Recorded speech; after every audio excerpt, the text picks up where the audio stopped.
Anong klaseng espiritu ang nananahan sa puso mo?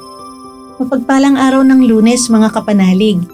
Kapistahan ngayon ni Santa Angela Merici. Ito po si Sister Rose Agtarap ng Daughters of St. Paul para sa mabuting balita. Atin ang pagnilayan ang Ebanghelyo ngayon.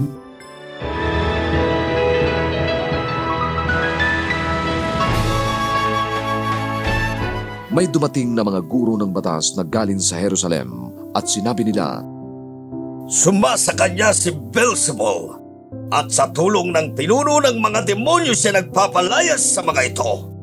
Tinawag sila ni Jesus at nagsalita sa talinhaga. Pwede bang Satanas ang magpalayas sa Satanas? Kung may pagkakahati-hati ang isang kaharian, hindi na makatatayo ang kahariang iyon.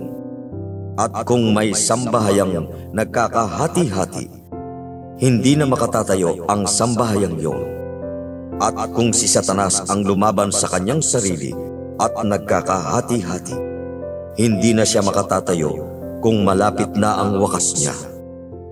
Walang makapapasok sa bahay ni Malakas at magkakalat sa lahat niyang mga gamit kung hindi muna itatali si Malakas. Saka lamang siya masasaid ang lahat na ari-arian nito. Sinasabi ko sa inyo, patatawarin ang mga anak ng tao sa lahat ng kanilang mga kasalanan at pati sa kanilang mga paglait sa Diyos, kahit na marami man ang mga paglait nila sa Diyos. Ngunit kung may magsalita laban sa Espiritu Santo, kailan may di siya mapatatawad.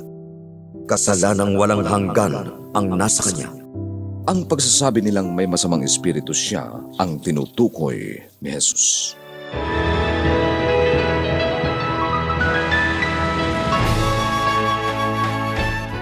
Sa dinami-dami ng himilang ginawa ni Jesus, pinalaya ang mga tao sa masamang espiritu, libo-libong pinakain sa iilang pirasong tinapay at isda lamang, mga patay na binuhay pa, pagbibigay ng pag-asa at pagpapahalaga sa mga balo, ulila, mga itinakwil ng lipunan, mga bata at kababaeng hindi kasama sa bilang, mga dukha at makasalanan.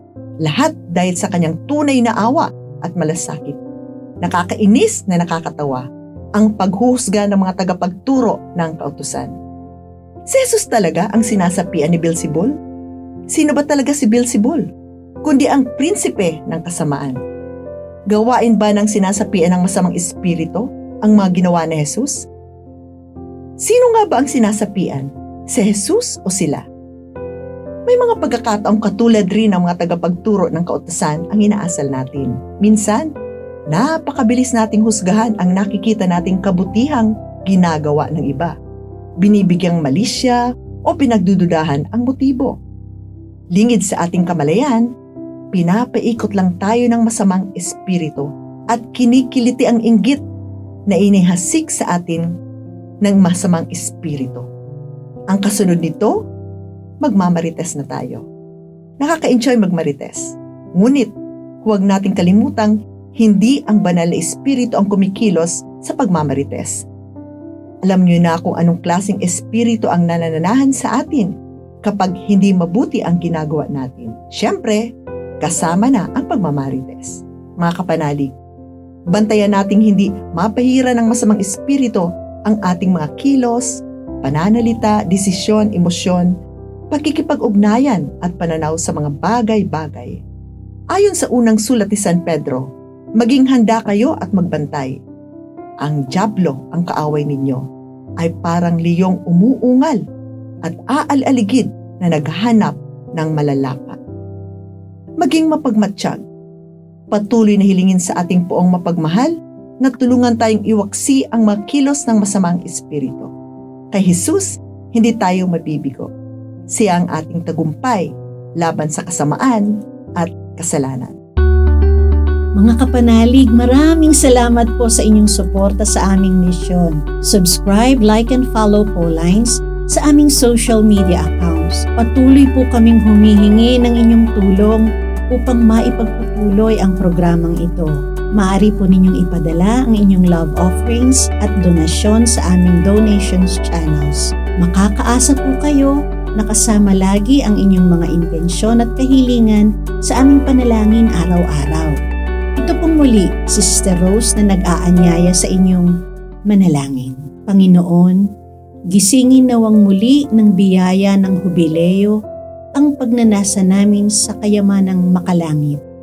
Tulungan mo kaming ipalaganap ang kagalakan at kapayapaan ni Kristong aming manunubos sa buong mundo. Amen.